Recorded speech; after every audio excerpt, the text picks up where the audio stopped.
आइनाज़ में तरफ़ ॿुधाईंदा हलूं त गोलार्ची में हफ़्ते दौरान कोरोना वायरस जा 32 केस ज़ाहिर थियण बावजूद इंतज़ामिया अख न पटी आहे।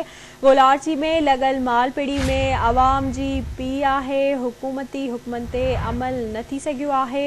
मालपिड़ी में हज़ारे माण्हुनि जी आमद बावजूद इंतज़ामिया गायब आहे। ब्रेकिंग न्यूज़ आहे, अवांखे ॾींदा हलूं। गोलार्ची मां हफ़्ते दौरान कोरोना वायरस जा 32 केस ज़ाहिर थियण बावजूद इंतज़ामिया अख न पटी आहे। गोलार्ची में लॻल मालपिड़ी में आवाम जी पीउ लॻल आहे। हुकूमती हुक्मनि ते अमल न थी सघियो आहे। तफ़सील मालूम कंदासीं नासिर अंजुम खान। जी नासिर, इन हवाले सां अपडेट कजो, कहिड़ा तफ़सील आहिनि?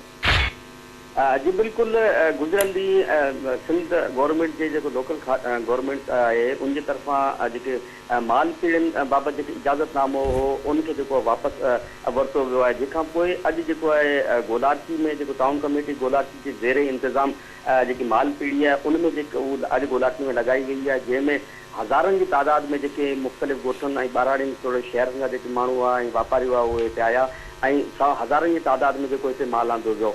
इंतज़ाम इन सिलसिले में असांखे जेको आहे नज़र न आई, जॾहिं ठेकेदारनि जे तरफ़ां जेको आहे जेकी SOP हुई SOP असांखे नज़र न आई आहे। सोशल जेकी वित्ती आहे, जेकी समाजी वित्ती आहे, उनजो ख़्याल बि न रखियो वियो आहे। हिते जेके हज़ारनि जी तादाद में जेके माण्हू मौजूदु हुआ। ऐं अवांखे हिते इहो बि ॿुधाईंदो हलां त तशवीशनाक ॻाल्हि इहा आहे त गोलार्ची में गुज़िरियल 2 हफ़्तनि जे दौरान जेको आहे उहो कोरोना जा 32 खां वधीक जेके केस ज़ाहिर थी चुका आहिनि, जंहिंमें हिकु औरत में जेके 2 मरीज़ जेके हुआ उहे पंहिंजी जानूं विञाए वेठा आहिनि। जंहिंखां पोइ जेके गोलार्ची जेके वाक़ी आहिनि उन्हनि में कोरोना के हवाले से हिकिड़ो ख़ौफ़ छायल आहे।